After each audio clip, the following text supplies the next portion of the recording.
News కి రాహుల్ గాంధీ మాట్లాడుతున్నారు. Live లో చూద్దాం.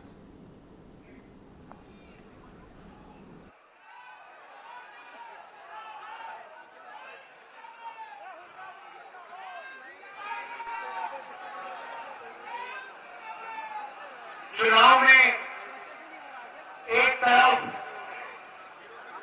इंडिया गठबंधन और दूसरी तरफ बीजेपी और आरएसएस, ये विचारधारा की लड़ाई है। और पहली बार इंडिया गठबंधन संविधान और लोकतंत्र की रक्षा कर रहा है और बीजेपी आरएसएस के लोग संविधान को और लोकतंत्र को खत्म करने में लगे हुए हैं। आपने सुना होगा बीजेपी के नेताओं ने कहा कि अगर हम चुनाव जीत गए तो संविधान को हम बदल देंगे। सबसे पहले मैं इनसे कहना चाहता हूं, दुनिया में ऐसी कोई शक्ति नहीं है जो हिंदुस्तान के संविधान को बदल सके।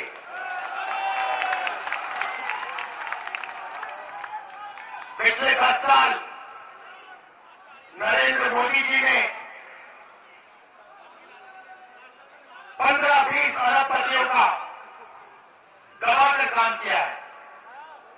अदानी नाम आपने सुना होगा, सुना है? देश के सारे एयरपोर्ट उसको दे दिए, पोर्ट्स दे दिए, बिजली, खदाने, डिफेंस की पूरी इंडस्ट्री दे दी। तरीका बड़ा सिंपल है, एक तरफ आपका ध्यान भटकाते हैं, दूसरी तरफ हिंदुस्तान का पूरा धन इन्हें 20-25 लोगों को दे देते हैं। पता नहीं आपको मालूम या नहीं, नरेंद्र मोदी जी ने हिंदुस्तान के सबसे अमीर अरबपतियों का 16 लाख करोड़ रुपया कर्जा माफ किया है। आप जानते हैं 16 लाख करोड़ कितना होता है? नहीं बहुत होता, मगर कितना होता है मैं आपको बताता हूं। हमने किसानों का कर्जा माफ किया था ना जब यूपीए की सरकार थी। अगर आप 25 बार किसानों का कर्जा माफ करो या 25 साल का मनरेगा का पैसा, इन्होंने 10-15 लोगों का कर्जा माफ किया है। आज हालत यह हो गई है कि 22 ऐसे लोग हैं जिनके पास उतना ही धन है जितना 70 करोड़ हिंदुस्तानियों के हाथ में। एक तरफ 22 लोग, दूसरी तरफ 70 करोड़ लोग, और वो हिंदुस्तान बन गए हैं।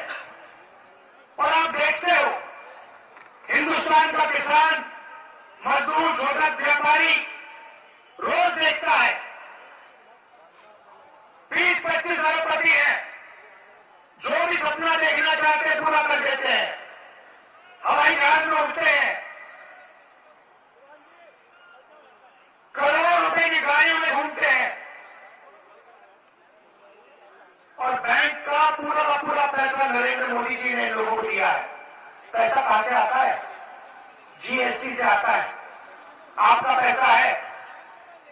आप अगर शर्ट खरीदते हो 500 रुपए की, जितनी जीएसटी आप देते हो उतनी जीएसटी अदानी देता है। आपकी आमदनी हजारों में, उसकी आमदनी हजारों करोड़ों में, मगर जितनी जीएसटी आप देते हो उतनी जीएसटी वो देता है। ये हिंदुस्तान की सच्चाई है। और ये 20-25 बड़े अरबपति चाइना का माल हिंदुस्तान में बेचते हैं। नरेंद्र मोदी एक तरफ मेक इन इंडिया कहता है और दूसरी तरफ जो लोग मेक इन इंडिया कर सकते हैं, छोटे व्यापारी, छोटे बिजनेस वाले, कारीगर, उनके लिए वो नोटबंदी और जीएसटी कर देता है। और उनको खत्म कर देता है। उसको कोई मेक इन इंडिया नहीं चाहिए, उसे सिर्फ मेक इन चाइना चाहिए, क्योंकि वो चाहता है कि चाइना का माल हिंदुस्तान में बिके और अरबपतियों को उसका फायदा हो। अब आप मुझसे सवाल पूछोगे इंडिया गठबंधन क्या करेगा? मैंने आपको बोला, एक तरफ 22 लोग